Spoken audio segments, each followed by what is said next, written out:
Tonight's demonstration is going to be Fadi, and he's going to talk about a bowl gouge. All right. I decided I want to do a demo about bull gouges, and I want to explain what I've learned about them, how to use them, the different variations of them, and be a little bit more technical, not just me showing how to turn a bowl. It's just about why and the process of it. I actually started about 3 years ago. I've taken my first class here at Woodcraft, and we started with carbide tools. And I thought that was easy.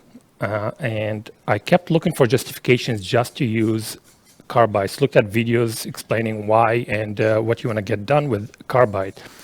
But the reality is that carbides are scrapers. That's plain and simple. And there's little control over what you can do with them when it comes to long curve, especially if it's concave type curve, controlling them. They may get some dips and nicks here and there, and you run into limitations with them. So at some point, I wanted to learn more about what can I do with bowl gouges, how to use them, and learned a lot from YouTube. But the challenge with YouTube is that you don't know who you're listening to. And some people are really not creative, not great with how they use them. And I used to think there are so many different cuts and there are so many complexities around how you use a bowl gouge. So when I finally got into it, and the first time I used a bowl gouge was at SWAT 3 years ago. I went downstairs, they have this setup, and I went to them and said, show me how to use a bowl gouge. So they showed me how to do it and actually brought the bowl with me. We rough turned the outside and inside, kept it really thick, took it home, and I was afraid to finish it because I loved that piece of wood. It's my very first piece of wood. And 6 months later, I went and took a class with David Ellsworth. Highly recommended, great guy, great talent. And by the way, he has a book, David Ellsworth book.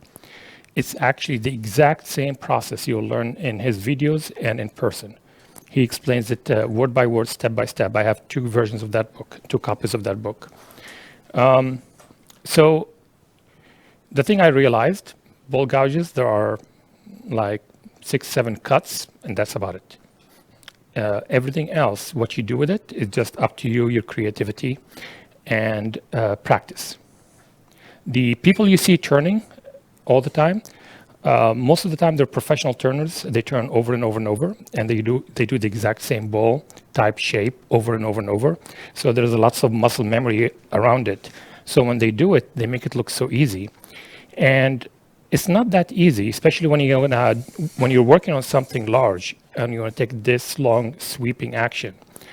It takes lots of concentration and lots of movement around it. And there are lots of variations around how do I get around certain elements when you're turning. And we'll cover some of that today. Before we get started, let me show you some of the work, and I'll come back into the camera. So, and this is the absolute very first bowl I turned over here. And it's still a big brick of wood. But that was I was comfortable with. And if you look here, you see lots of shapes and it looks great. But the reality is because it was so easier with a carbide just to anchor your hand and just swing. And that gives you that cut. If it was the other way around, it becomes a little bit challenging because, again, it's a scraper. And it's okay if you want to use carbides. It's just that there is a limitation of how far you can get with it. And the other challenge is you're going to sand with 80 grit, and you're going to sand a lot. The exception is probably the Hunter carbide tools because they're more like a bowl gouge than scrapers. But there's also a learning curve for them. It's just that you don't need to sharpen a lot. My wife uses it as a candle holder now, so you see lots of stuff on it. So, but I'll go ahead and pass it around. Again, this is the very first one.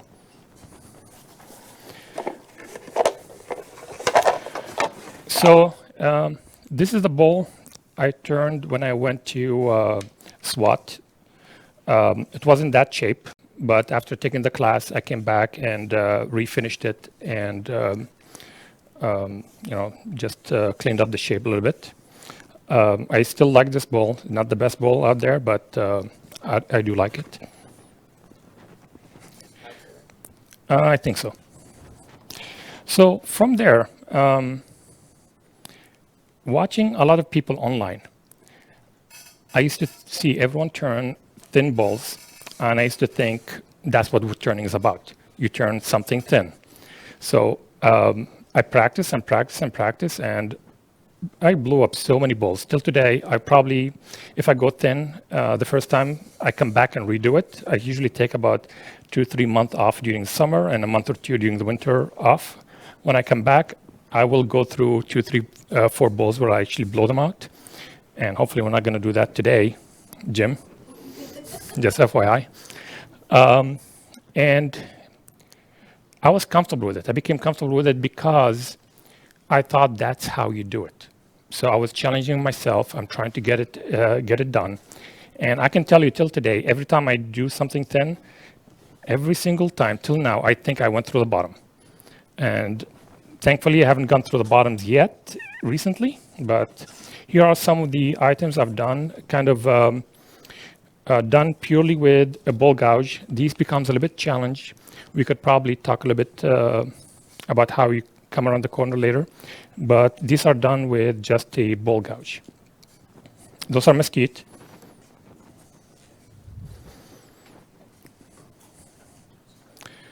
And some of the things, this is kind of an older one, so it still have a thicker bottom. But I wanted to turn legs on it, and this is just purely recess when you're holding it, and after you're done, you just carve space for it and becomes just legs. Here you go.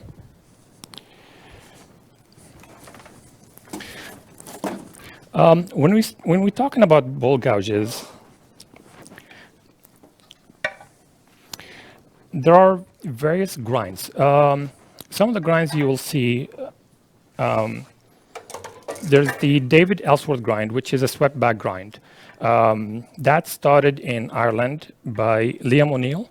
He is the first one who came up with the grind. He actually saw someone in his shop using it and asked him, "What's this?" He showed him, he loved it, so he used it and started using it everywhere. David Ellsworth went to Europe, he saw the grind, he loved it, came back, and he did his tweaks on it. Now, I use David Ellsworth grind. This is not the only grind. I know you use the long 2-inch, 1.5-inch side grind. Yeah, and I've seen few people using that, and I would love to try that one day. I'm very afraid to grind that on my gouge and not like it and then lose 2 inches. Yeah, so there are different grinds. Stuart Batty has his 40-40 grind. It's basically, when you talk about 40-40 grind, I'm not sure, can we do the one over? Top camera? I don't have a Stuart Batty gouge, but basically what it is that this is 40 degrees and the wing is 40 degrees. So you end up with exact same degree. What that means with Stuart Batty's grind is that when you put the bowl gouge against a piece of wood, let me get something here. When you put it against a piece of wood, you have 40 degrees. If you turn it on this side, it's still 40 degrees. That's the 40-40 grind. The difference with Ellsworth grind is that he uses 60 degrees front and he grinds the sides. Okay, what you end up with, it's a 60 degrees on the nose. It's about 40-45 degrees right on the side, and it's about 20-25 degrees at the wings. Okay, what does that mean? When you're cutting a piece of wood, if you're riding straight in, your hand will be about 60 degrees angle. As you rotate your gouge, the heel is going to come off because you're going to the side. So you need to move the gouge a little bit. So that's some of the tricks and some of the issues you may run into with vibrations, because either the heel will come off or the heel will dig in when you turn the gouge. So it's important to understand that with swept back grind, Ellsworth or any other one, the angle on the nose is different than the side or the wing. And that's why you get some dig-ins if you go too much of a wing, because you're using a 20-degree, which is going to dig in. One is going to dig in, and two, the pressure is on the side when the tool is holding the middle, so it just will turn around. So that's why you get some dig-ins. And you'll see it as we're turning around, when we're turning a piece of wood. As I move it, I actually move the position of the arm to adjust with it. And it's not difficult, it comes natural. You'll see it happening, you'll see some vibrations, and if we get it today, I'll describe how do you recover from it and how you handle that. Now, with swept back grind, you want to get you can get the top, a parabolic flute. And parabolic flute is basically the shape here. It's more of, if you're holding a string, you know how it makes the shape, that's parabolic flute. The other flutes, for example, if you buy from Doc Thompson, it's a V-shaped. It's more of, the flute comes down and turns at the bottom. The problem with those flutes with the grind is that it becomes very pointy at the tip. So it can catch, it can dig in, and it does not eject wood as cleanly as parabolic flute. But for 40/40 grind, it's easier to grind it by hand because the side wall is straight, so you just drag it. When it's parabolic, then you have to play around to get the right shape because it's kind of moving. David Ellsworth recommends using parabolic. He doesn't use anything but parabolic. And I asked him about that. I was like, why don't you use the V? And he said it makes the side edge very sharp and it can dig in. So he doesn't like straight edges. For those of you who like Doc Thompson steel, if you buy Doc Thompson from Lyle Jameson's website, it's actually Doc Thompson steel with parabolic flute. If you buy it straight from Doc Thompson, it's V-type steel. So you can get Doc Thompson steel with parabolic flute. Speaking of steel, steel comes in various forms. There is the M2, which you'll find everywhere right now. When you say high steel speed, usually it's an M2. Then you're going to get M4, and there's powdered metal, which is what I have, which is the Pro PM, Ellsworth grind. And there's the M42, which is the D-Way tools, and then you'll have the V10 from Doc Thompson. Really, the main difference is how long they hold their edge, they all will cut, and how quickly you need to go back and sharpen. I always sharpen about 4 or 5 to 10 times on a ball, depending on the type of wood and depending how soft or hard the wood is. Some wood, I may have to sharpen a lot. If there's bark and I'm going through the bark, I sharpen a lot, multiple times just to go through the bark. It just depends on what you're doing. Right now, I'm just using the Crown Pro PM because it comes with Ellsworth grind, and I have a few of them, so I'm just waiting for them to run out of space for them, and then I may switch to Lyle Jameson's. I have one, but it's almost gone, and this is not because I turn a lot; it's because I've learned sharpening on it. So it's halfway through its life. We'll see how long that lasts. Yeah. Well, I'll make it a point tool.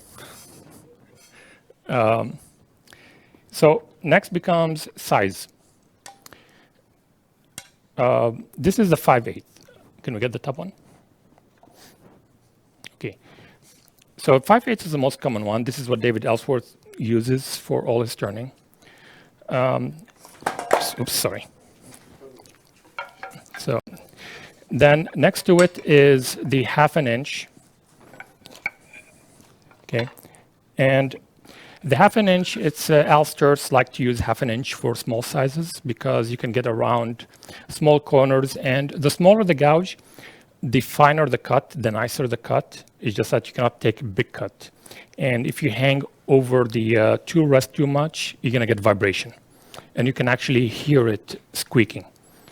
And you have the bigger size, which is the 3/4 of an inch. Now the bigger one, I ordered by mistake. If you're ordering, just make sure they're American measure, not English. If English, just adjust for it. So the 1/2 inch in America, we call it 1/2 inch. In UK, it's 3/8. The 5/8, they call it 1/2 inch.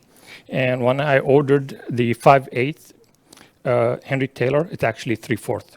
So I don't use it much. Sometimes I use it if I'm working on a really big piece, just to rough the bowl, and then I just put it away. Mostly I use the 5/8 and sometimes the 1/2 inch, depending on what I'm using. I'm probably gonna try to use the 5/8 just to show it on camera, the cut more. Now I've sharpened these, and I know some of the questions lots of people have, and I had when I started, is how sharp should the bowl gouge be? For me, this is sharp. I'll pass it around if you promise not to run your finger across it, because I've done that cleaning and I cut myself a few times. And I'm gonna pass the big one so you can see the grind. Now, this is the grind will show because it's a thick piece of steel, so it's usually they're a little bit smaller side grind on it. Any questions so far? No questions? Okay. So what I'm going to pass around is a handout that David Ellsworth gives. Now, David Ellsworth uses his way of cutting, which basically he does everything except push cut.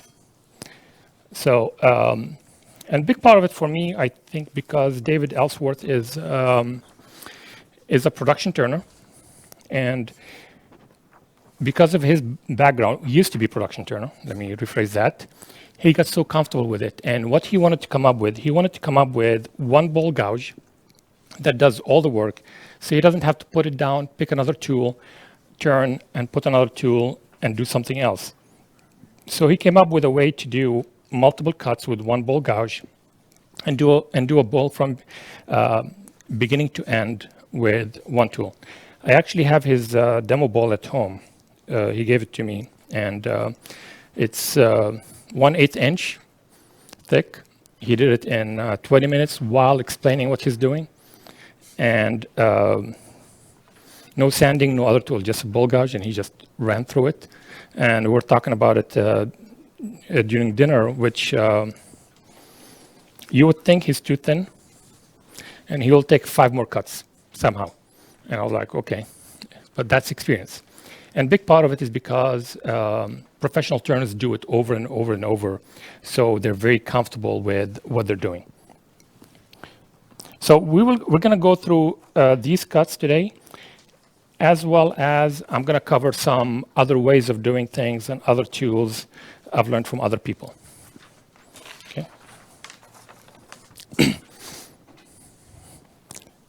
So I got a piece of wood here.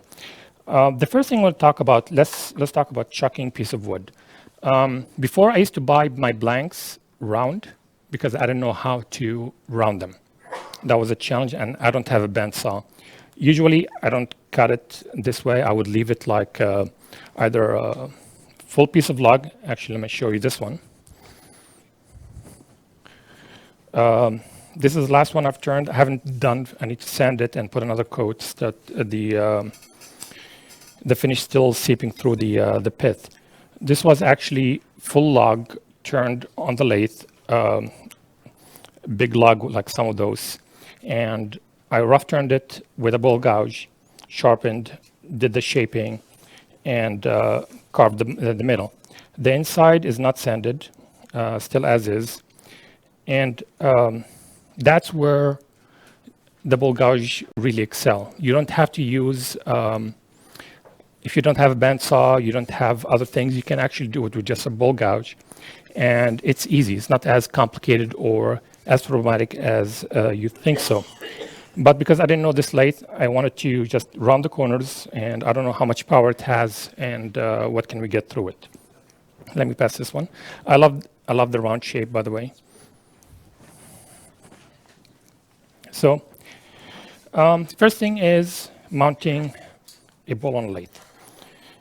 Usually some people use a screw arm to mount them, or some other ways. I always turn between centers, especially when you're turning natural edge or full log, because you need to balance it. You need to find the right balance, where the center is.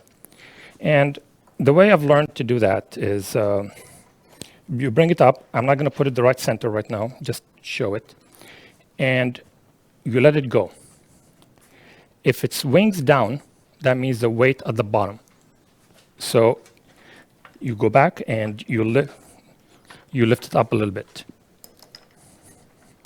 Sorry, trying to, this thing's stuck. Ah, there you go, sorry. That works a lot better. And you try to find the right center till you get it. Now, if you have a big piece, it may not be exact, so you have to play around with it. And the next thing I find out is where are my high points are. Especially if you're doing natural edge. You want to get the high points at the same level. That way it becomes a little bit more centered. If you want to try to match the grain, you look at the grain, just mark where one is, look at the other side. Are the number of rings the same, stuff like that. So this is how you kind of balance it. So I pre-marked it, so let me just go through it. And I'm just going through somewhere around there.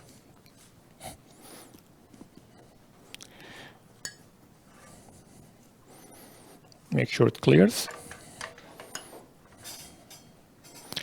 One thing I have at home is I have more of, I'm not sure what you call them, collars that I put on my the shaft of my tool rests, and I lock them for the height I want. So whenever I get another one, I just drop it in. It's right height all the time, so I don't have to measure. The right tool rest height is basically when you put the gouge in, the tip is right at center.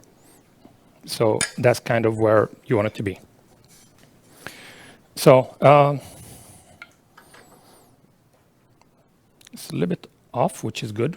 We're going to look into that. Tighten it as much as you can.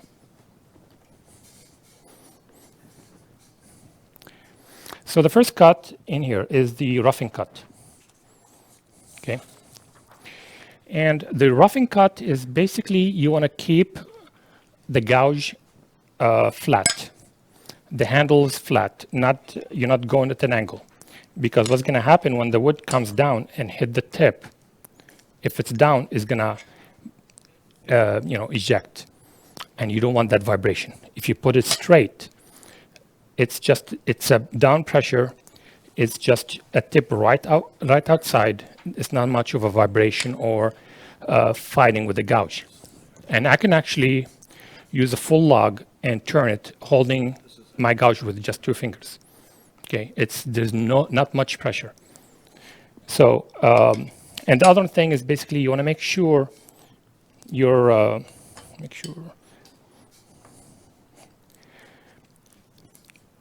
don't hit the heel of the gouge on the wood. You just want to make sure it's just a tip. You open it up a little bit, 45 degrees. It's so if this is, where's my pen? If this is 90 degrees flat, you want to turn it to the side 45 degrees. And you just want to go through the tip. And you're just cutting 1/8 of an inch, just a small cut. What's an 1/8 of an inch? 8 cuts, it's a 1 inch gun. So if it's a quick thing, quick process. If it's out of round, you start slow and you get a little bit out of, out of it. You just, as long as it stops shaking, you take a little bit more, you come in closer. And I can usually do a log rounded in probably 5-10 minutes. It's round, ready to turn. So I'm not familiar with this lathe. I have no idea what it can do. Jim, get ready to catch. Yeah. Oh, speaking of, I'm not even wearing a face shield. I usually wear glasses, and it really bothers me. So Trent Bosch mentioned this in SWAT. I talked to him, and it's basically you get those from Amazon. It's safety glasses with magnifiers. Yeah. So now I can actually see, but of course I touched it, and now I have my fingerprints. Anyways. Let me know if that becomes, can you still hear me? Okay. This is fixed speed, so I cannot start slow. I'm going to see what that looks like at high speed. Step on it. And by the way, I had a lathe, kind of the delta almost this size, and I've turned hollowed really big logs. I mean, I had a log that the spindle was basically just hanging on, and it's about, honestly, I'm not sure, 10 inches or 8 inches wide with 10, 12 inches deep. It's just that I kept chasing the lathe because it kept vibrating, moving, and just bring it back until I got it round, and then you move on. It just takes a lot longer time. First couple of cuts is just you're going to try them. It's flat. Can you guys see? You're trying to find where the tip is. There it is, right? And if you look at my hand, it's like not pressure, no pressure at all. I would usually go faster, but I'm going to show it a little bit. And you go through it. It's not much of an effort. I'm already down there. I was right touching it a minute ago. And you can either continue that same way because you're doing the same shape. I would usually just go to the next cut in this case because it's not that out of bounds, but let's just continue with this. Flat, open it up a little bit, and push right through it.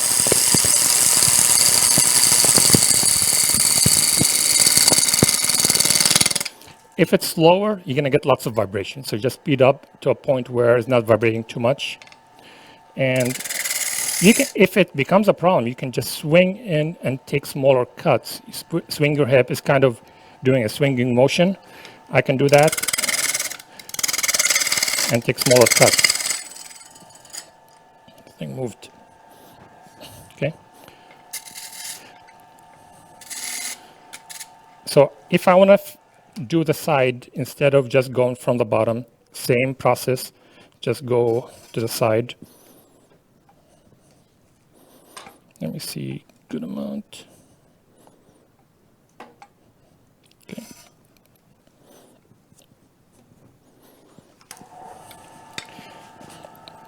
Okay, so flat, closed, that's open, 45 degrees, somewhere in between. I can align the bevel in the direction I want. I want to make sure I don't overdo it and the wood will be hitting the heel first. If it hits the heel, basically just going to bounce out. I just want it to hit the tip. I don't care about the heel because it's a roughing cut and it's not going to be clean. It's going to be really, it's going to be tear out and all the stuff. I'm just trying to get it to round.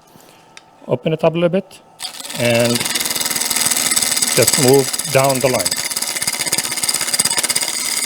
Again, I can use 2 fingers, not much pressure.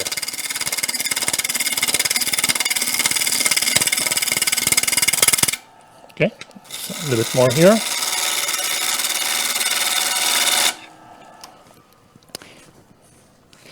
And what you're trying to get at, you're trying to take the, the flat corners out just to reduce vibration. That's the whole point behind it. You want to get enough that vibration is gone so you can do in the next cut.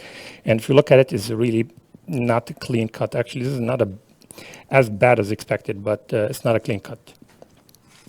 Any questions on this one? It's not difficult. When I started, I struggled with this cut because I kept getting lots of vibrations, lots of bang, bang, bang, bang type of motion. And all it is, you open and close, find the right tip balance. Make sure you take just a small cut, because really it's an eighth of an inch cut, and you're going to take 8 of them. That's 1 inch. So you're not trying to overdo it. And if it's flat and you just have the tip extended, that big bang on it is not a big deal, because your hand is all the way in the back. So it's going to go air, touch, air, touch. This would have some checks. We'll try to get around that. So the next cut we're going to do is, let's clean up the base. And this is more of a scraping cut, and I'll talk about that a little bit. When you're really scraping with a bowl gouge, and scraping means you're just going to go flat in the bottom. Because it's parabolic flute, and because you're kind of going flat, okay, let's say this it's flat this way, okay, just to show it. By going flat, it's really a negative rake scraper, because the bottom one, it's a tip going this way. When it's flat, it's going down. A negative rake scraper means you're scraping, but you're not going flat in. You actually have a downhill. So when the wood comes in, it's not going to dig. It's just a down type motion. So when you're scraping and you're going flat, the edge of it is kind of a negative rake. So it doesn't catch, it doesn't do anything like that. If this was not as clean, you're going to get lots of bouncing. If it does, just open it up a little bit, and then it'll just become more of a cutter than negative rake scraper, and still get around to it. Any questions on that? So flat, touch it, let's run. I can open it up, still okay. I don't want to go open it up all the way up. It's just open it 20 degrees or something like that. However you want to get it, just get enough to get it. It's still moving. Okay. And by the way, when I get to the corner, if I want to, I can turn it into a roughing cut. It's same scrape, open it up a little bit, and it's a roughing cut, because it's still straight, and I'm just going to the side. So I have a clean.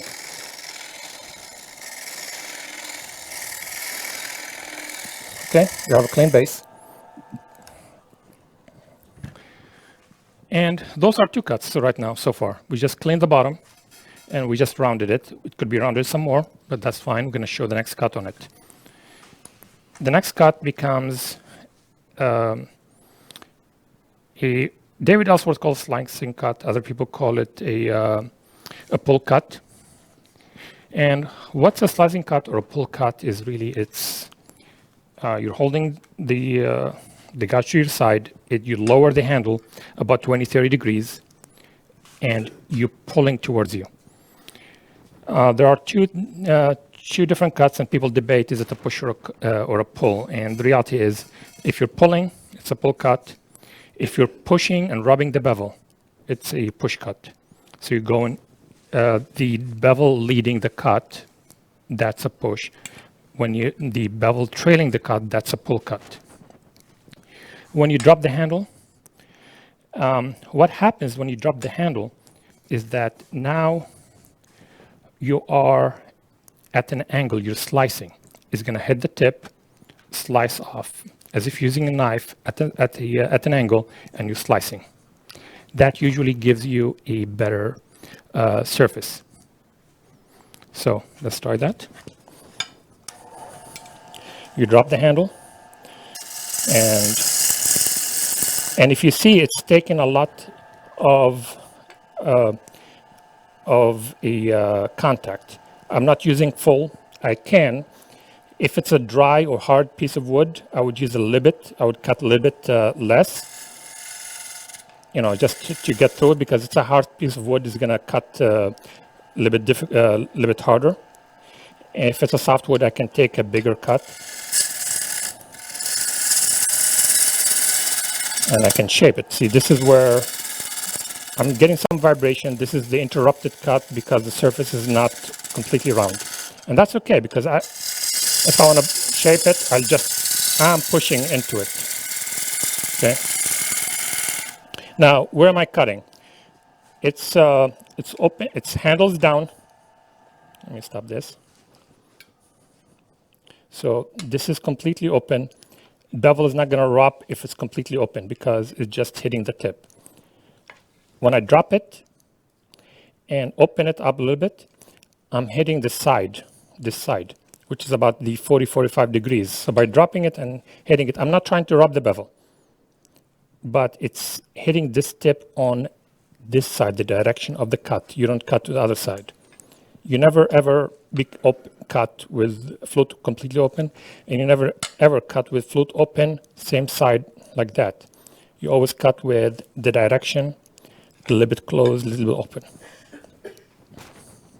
Now, if you look at the finish, it's a lot smoother. There's no tear out. It could be smoother than that, and you can get it smoother than that, but this is a smoother cut. And this is where we're getting some interrupted cuts over here, the flat spots. Okay.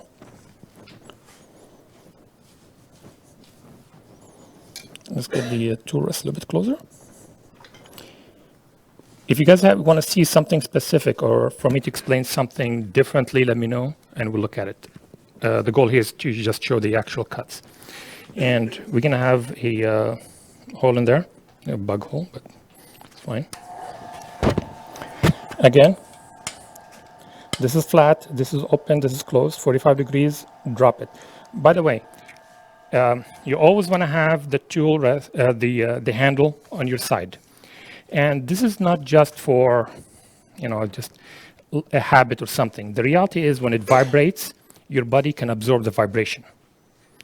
The gouge is not going to go sideways when you hold it like that because it's anchored against your body. So all what you're doing is just keeping it from going up and down. So you're just working on one axis instead of, all 4 axes. So just hold it and move it. And my legs are open because I want to go with it. Because moving my hand is going to hit something, it's going to move a little bit, and it's going to dig in on stuff. When I move my body, this piece of wood is not going to move my body. It becomes a lot easier to just move with the cut. It becomes a little bit challenging if it's a really big piece because you need to go from one side to another, but smaller pieces is just a quick thing. So it's kind of a smaller move.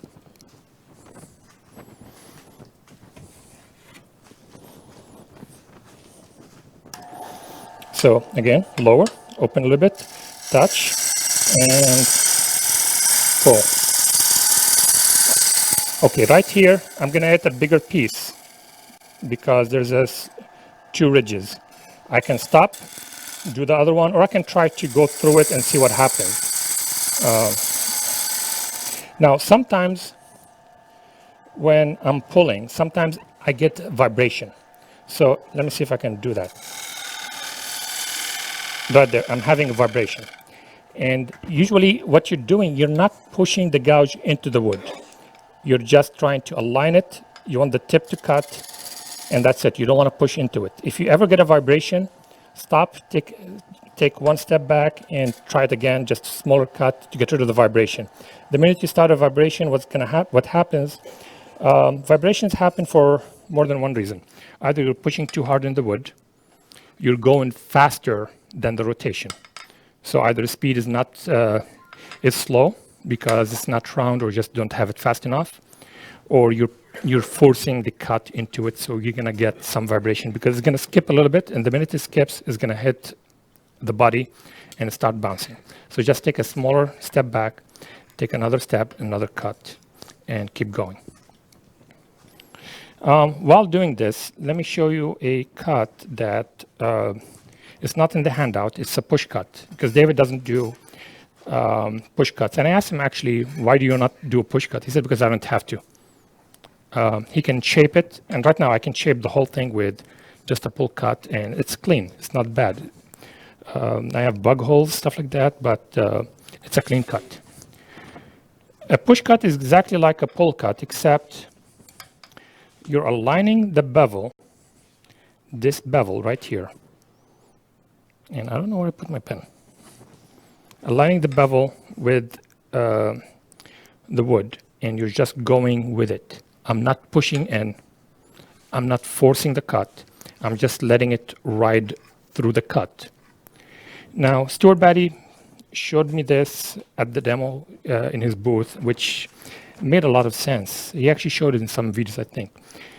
Some people put their hands on top of it, some of them grab it, all stuff. That creates a force because your hand wants to pull. His solution was put your thumb in the flute, and that will just make it a lot easier and smoother cut. And since he's done that, I've been doing that. I never put my hand anyway on the tool rest anymore. I always put it either on top of it or grab it the Stuart Batty way. Just force of habit now. So a pull cut, this is a pull cut where we're not rubbing a bevel. A push cut, you establish a shoulder, okay? You open it up a little bit, so this is closed. Nothing cutting, nothing going on. It's closed. Open it up a little bit, establish a cut. Now it's cutting the bottom side, not the top, okay? And now, see, there's the vibration. I went back, and I want to get around the vibration. And you don't have to push, just pull. I wish I can go faster on this one. Let's see the shavings. It's actually curled, because what's happening with the push cut, I'm actually going more straight than down on the push cut, because if I go down, I'm hitting with a 45 degrees, and now I have to adjust. I definitely can do it this way. And actually, I know that Alistair does it this way. Okay, Stuart Batty likes it straight in. So this is what I'm talking about. This is 60 degrees. See how my hand had to move in because I'm going to the 40 degrees side. I'm hitting. It's really on the side, so it has to go change a little bit. And really, this is a push cut. This is one hand, right? Some vibration. This hand is just guiding it, is not really pulling or doing anything. So side.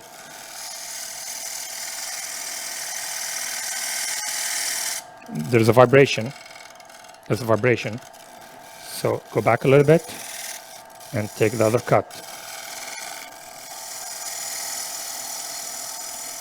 And you go slow. This is not a variable speed, so I cannot increase the speed. And you continue to do that until you get through it. Again, if this was faster, I would have speeded it up. But let's look at the finish. A push cut does a lot better finish than anything else. Basically, you can start sanding. There's no tear out, anything like that. So that's what I loved over carbides. Carbides, I had to start sanding with 80 grit, and I'm going to sand for half an hour. Because what's going to happen is going to pull fibers that are 3/16 of an inch or sometimes 1/8 of an inch out. It's grabbing it, it's pulling it out, like what you see here. So what that means is that you have to sand down 1/16 of an inch or 1/8 of an inch to get to the bottom of the shallowest or the deepest pull, right? Tear out.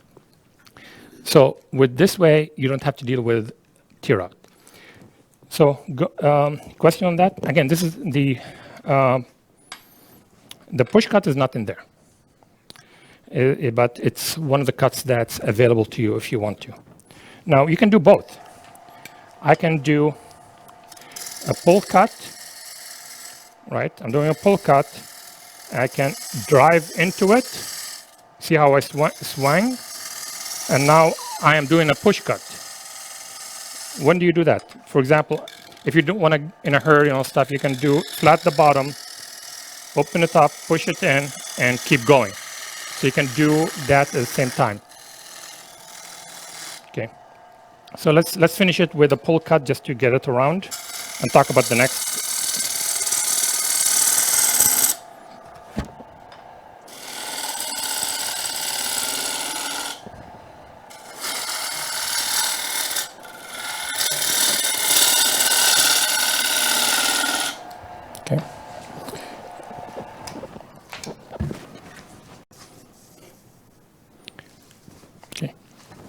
Still have flat spots here, here, and some T-rod.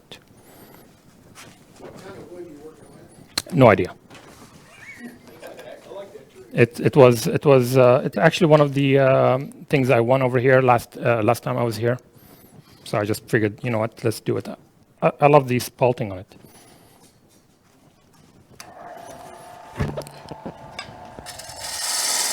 So I'm doing push cut right into it because I want to establish a tenon.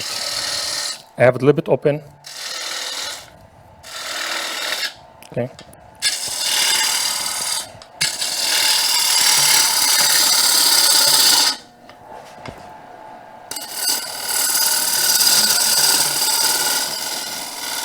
Something about lathe and power. Not related. I had a small lathe, and I used to run a long cable because I was turning outside. So I got this 100-foot or 50-foot power cable, and I used to stall on me a lot. And then I realized that the longer the cable, the more power you lose. So if you have a short cable connected right to the power, you get a lot more power out of it. So if you're running into that problem, just shorten the cable. You'll have a lot better experience. A larger reception cord will hold the tube. You can pull more power through it than a smaller gauge. Okay, Jim would know more about that than I do. Okay, so again, I'm doing a pull cut, my hand on top of it, not underneath it or anything else. My side, and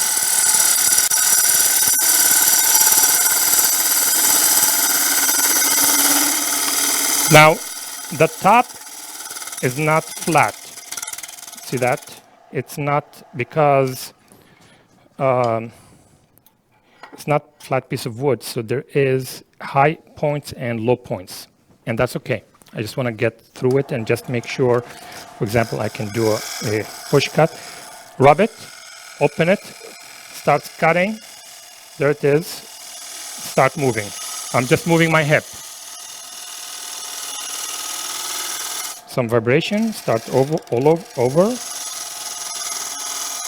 and that's a bigger cut, so I'm just going to swing it, take some wood out. There's some air there because it's get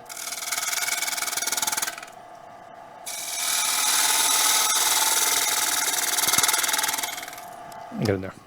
Okay, so I don't want to get it clean because I want to show the next cut. I have some spots there, but I'm going to show you a couple of tricks over here. Well, first let's do a tenon. I think that's right, just about right.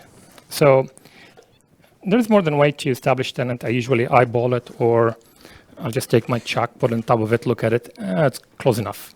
But for this demo, I'm just gonna do caliber, and it's kind of the size that I want. So what I want to do, I want to eyeball it, and you want to touch with one side only, not the far side, because that's going to just go in your face. Just touch it, about right, a little bit smaller. There we go. And this is just a reference point. Come down, lower handle. That's pushed in. Okay. Now, how should you shape your tenon? Because that will dictate if it's going to come off the lathe or not. I usually make it a little bit bigger because in case I need to correct it. You don't need more than that, but you can definitely go more than that depth-wise.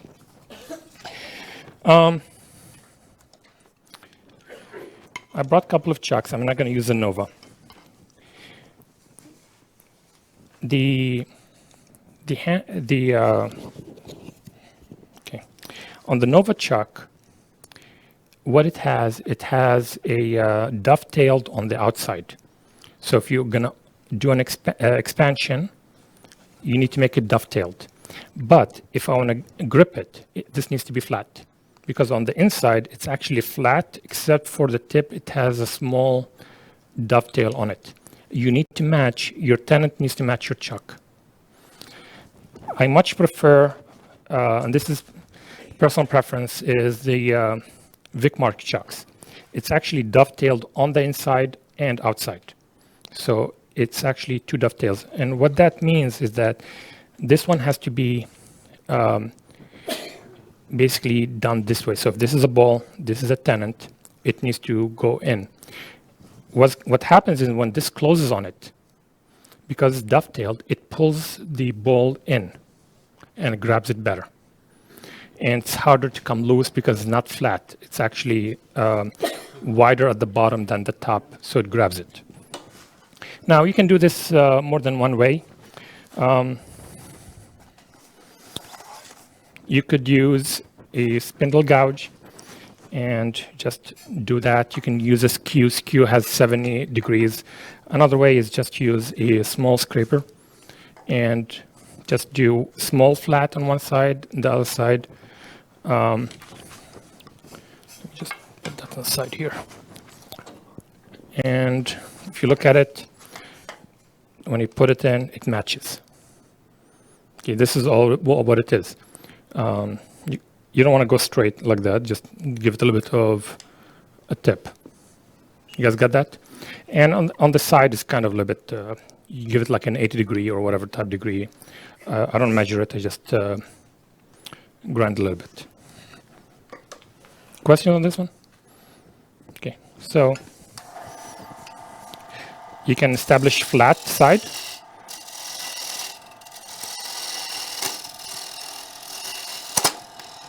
It's a little bit low because it's set up for the other gouge.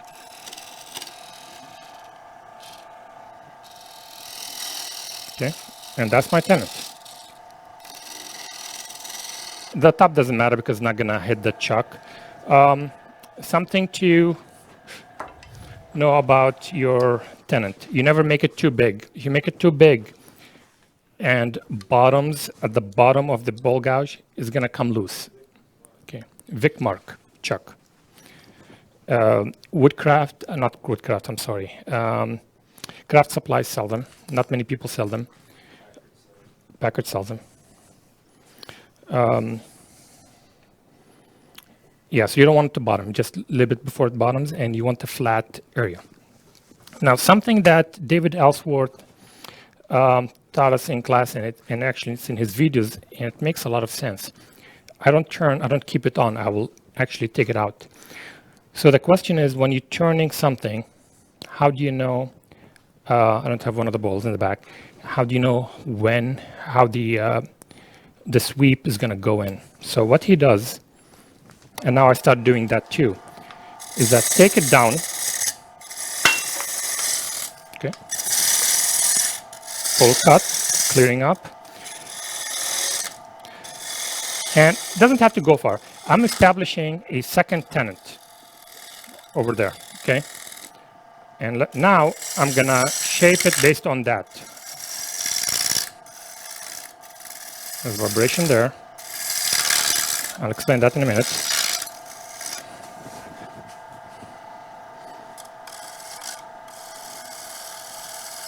I'm trying to take that small vibration piece out without pushing it slowly. And that's because it's not going fast enough, so I have to go slower. No, I don't care. So what that's gonna do, it's not perfect right now, but visually when I'm looking at it, my eyes going in, I can see it going where the bottom is. So what I want this thing to meet the bottom of that tenant. So when I go back and finish it, I just have to remove this small ridge and this thing, and I have a bottom. So if you're doing a thin ball bottom, this will give you an idea of where it's gonna end up at the bottom after you remove the tenant. So the tenant is the sacrificial piece. Yes. So now, visually, I can see if I keep going with this curve, I'm gonna end up at the bottom of this thing here. That's clear, or is that confusing? Okay. So I can shape that however I want. I can make it a little bit more. But the idea is you make it a sharp corner, not a round corner. If it was a little bit of round, your eye is not gonna follow the curve. Because it's a sharp corner, I can see it where it's gonna go. Okay. So let's get the shape a little bit now that we covered a little bit more.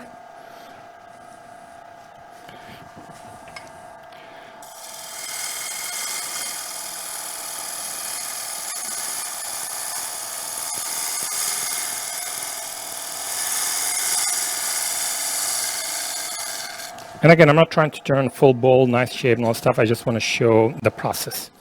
Otherwise, I would go faster, change it, and do better. I see here, here's another trick if you want to know if you have high points. You can put your gouge on. It's a straight piece of metal. And go around. I see it's rocking right there. So I have a high point there. It's rocking right there because over here, the touch point keeps moving. And then right there, it stayed there for a while before it touched again, start moving again. It's rocking right there. So I have a high point right here and high point right there versus flat. So that's kind of how you know visually. I can feel it right now because it's big, but that's how you can tell. So this ball gouge needs sharpening now because I can tell it's not sharp. So after you flatten, before you take your final cut, the cut I was doing, I always sharpen. Okay, you take the final cut with a sharp gouge. So I switch the gouges, this is sharp, and I'm going to show you the next cut. The next cut is the shear scraping cut. And, sorry? Oh, yeah, let me take that out. The shear scraping cut, it's a cut that David Ellsworth uses, and it's kind of a, it's a cleaning cut. So when he does a pull cut, he gets a good enough, but he has tool marks, like you see over there and some spots. I'm not sure if it shows. Can you show it? Okay.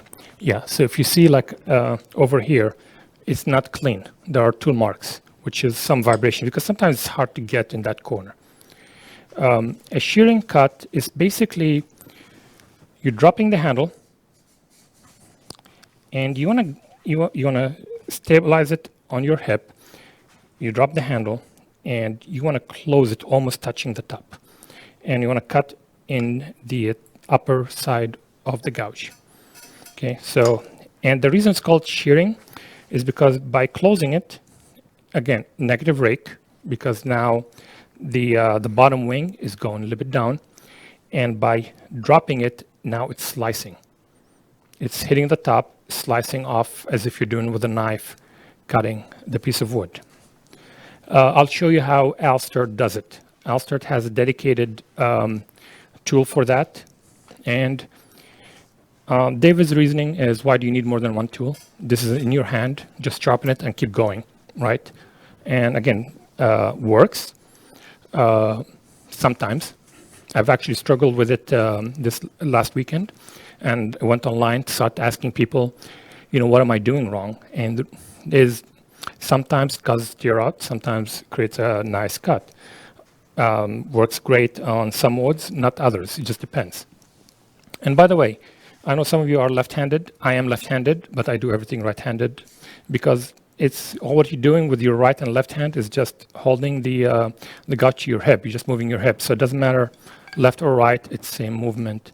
Just your hand is just holding the gouge. If you're doing anything more with your hands, you're doing the wrong cut. So shearing cut, put your tool rest at an angle with your wood. You don't make it straight. It's an angle. So I want to work on this side. I want to drop the handle, touch the wood. I want to keep it open, close it. I don't want to touch the top, just open a little bit, and you rock back and forth. And it's a very light touch.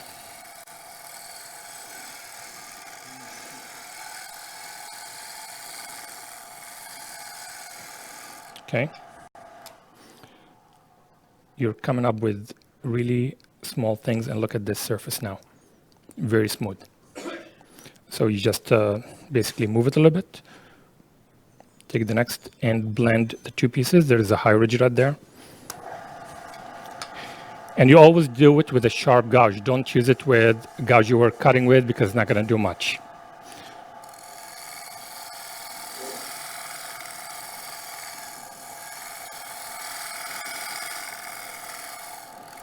And let's blend the whole thing.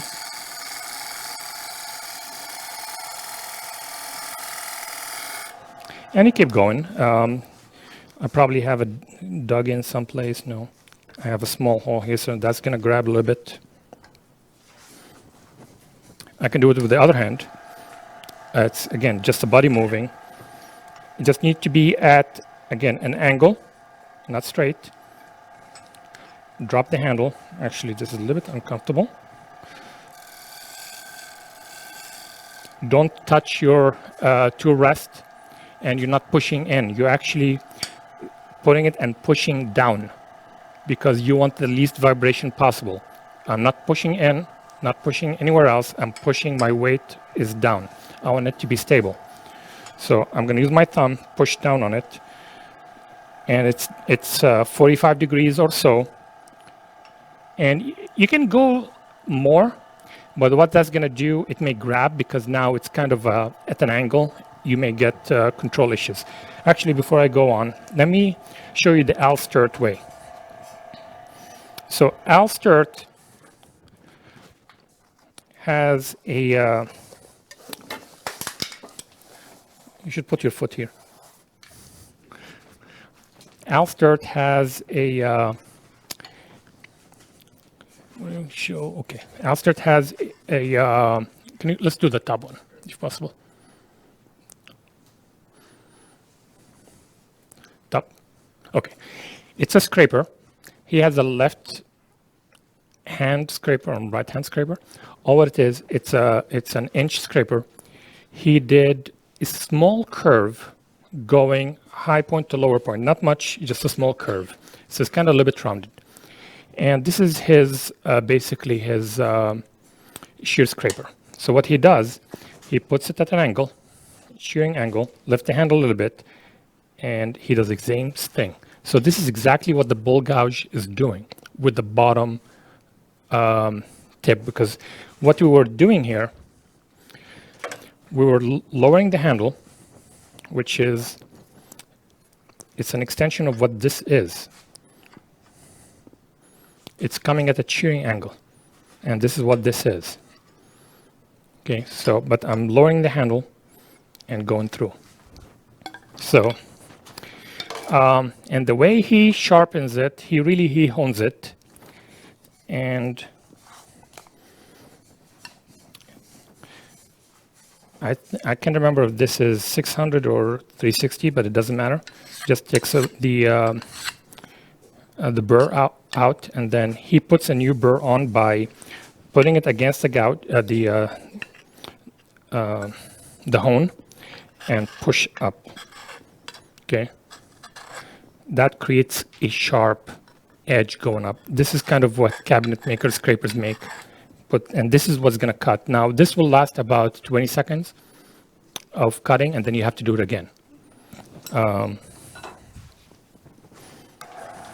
So, and hopefully this is not going to, watch out, catch. Okay.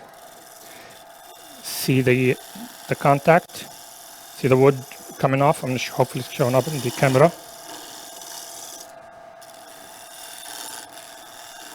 Now, you don't want the bottom to catch or the top to catch. You just want to scrape with the middle. I have a high point right there. Yeah, there's a high point right there, and then there's a dip. And this is kind of, I just need to bring it back in, so that's fine. I actually can see the high point.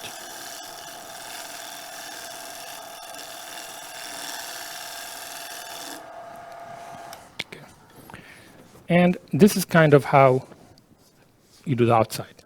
It's ready to sand. Sometimes I've sanded with 220, sometimes 180.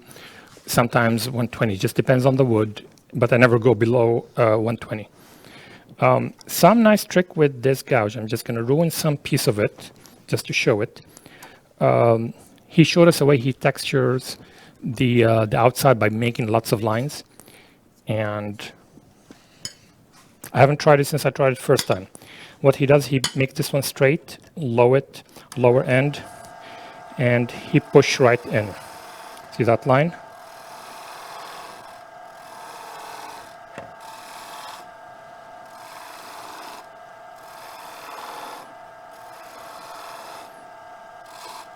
And you can walk up the thing and you can have a textured type surface that's done this way. If you color it, it will pop. So I'm just gonna, let me just see if, scrape that off.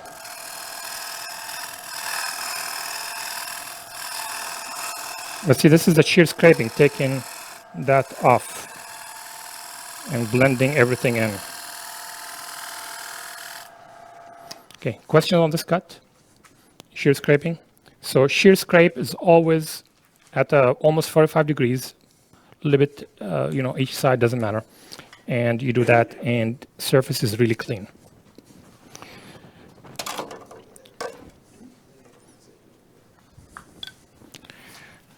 So that's flatten the top. So what the problem is, I'm going to put opposite way just to show it. This is in contact, no contact, contact, pushing it out. See, there is a gap in here between where this is and where that is. One way to do that is, and I can see a ghost on top. Let me see if I can move this one a little bit. Sorry. Okay. Okay, there's a small ghost here where it's not even. So you can handle that same way you do on the bottom. Just close it flat. Oh, sorry. Okay. So there's, you see the small ghost right there? It's actually, I'm going to push this one in to show mark the bottom. It's right here. The rest of it is uneven on one side. So if I stop it, I'll show you that mark. That mark is right there. Comes across, it touches it right there. So this is just extra wood. So the way you take care of that, just come in, close it flat because you don't want this kickback, and just push it in. Open. Okay. Open it up a little bit and go down to that line.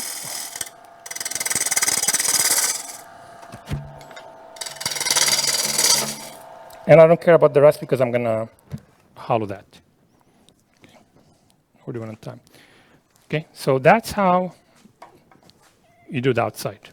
Questions so far? We're good?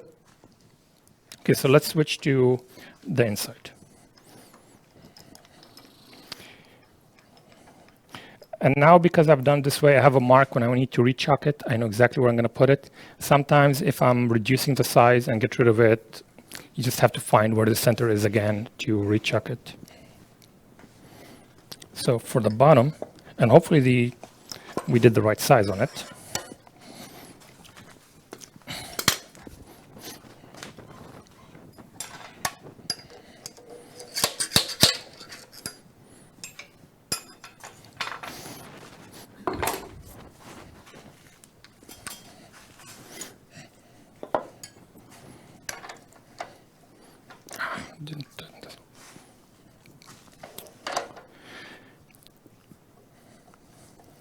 When you're putting the chuck on the lathe, make sure you tighten it, because if you're not, when it turns, it's not too tight, and the first time you touch it, it's going to over tighten, it's going to become hard to take it off.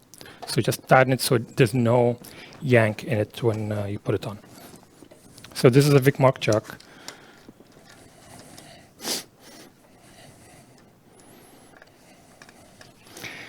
And again, hopefully we get the right size. And there we go. I don't care much if there's enough space for this size. If it's a really big piece, I want to make it the gap between them a little bit smaller. But for this size, soft wood, it actually is gonna bite into it.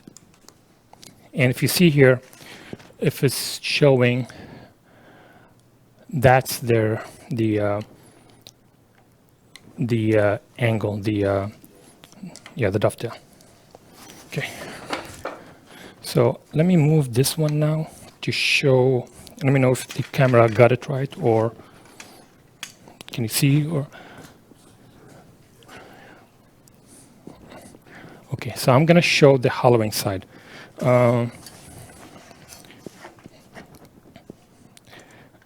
I want to get center right there.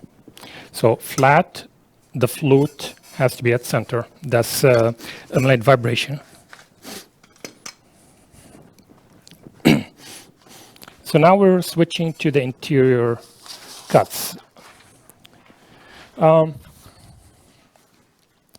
It's really, David has a finishing cut. I'll explain it. It's up to you to use it or not. Lots of people will use just a scraper or something to finish the bottom, but I'm going to explain it and show it to you the way he finished. It's going to be at the end. This is not even, so there's a high spot and a low spot.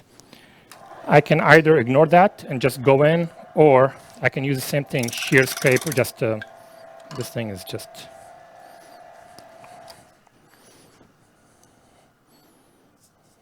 By the way, I think I'm the only turner who got hurt applying oil on a bowl. Applying oil on a bowl. I actually finished a bowl, I don't have it here, and I was applying oil on it and oiling it, and the thing just slipped out of my hand and kept trying to grab it, and the whole thing just fly and cuts my nose. So I have a picture of it, of my nose. Oh, I'm sorry? The ball. The sharp edge, thin ball went right through the bridge of my nose and cut me. So I'm the first turner who ever get hurt on 0 speed. So if you were finishing off the lathe, Yeah, I'm just applying oil, and the whole thing just like slipped and boom. Okay, so you can do that. You can actually, now the other thing I can do, I can dive right in. Open it up a little bit. So here, see that lots of vibration? Open it up a little bit, not all the way up, just a little bit, 45 degrees, and now it's cutting. I can get rid of all of that. Now, if you're doing spindle turning, see if I look at it, there's some vibration. Actually, it's not. Let me retighten it. Usually, if you put the tailstock and push it in, you get a better grip. And sometimes it moves. I have some checks. Yeah. Sometimes the wood will move. See, it's still tight. Okay. But that's okay. You care about the surface being as flat as possible if you're going to turn it thin, because you don't want one side to get thinner than the other, and you may go through it.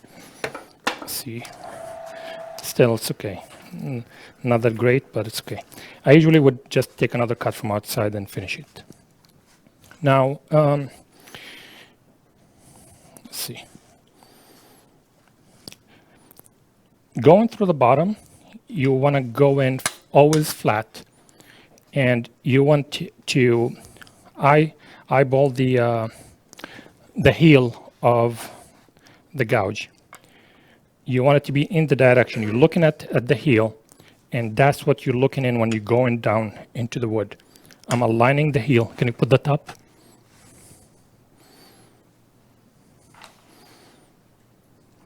And let me move that.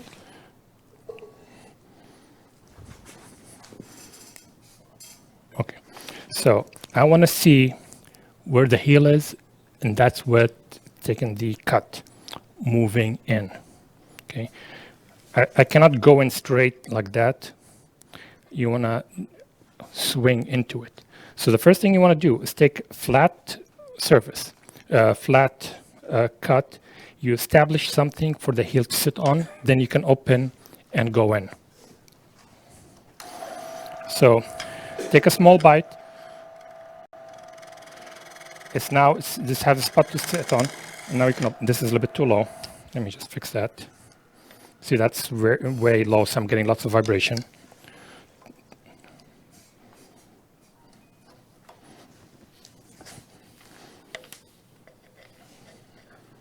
Okay, just about right. Okay. Now I have something to sit on, and I can hollow. Now, the middle is spinning a lot slower than the outside, so it's a little bit harder at the middle. The more you go to the outside, the better it gets the cut. So establish your shoulder, open it, and you go in. Nothing says you cannot go the other way. I can go the other way all I want. It's a pull cut, right? But lots of people tell you just go and get used to it. Okay.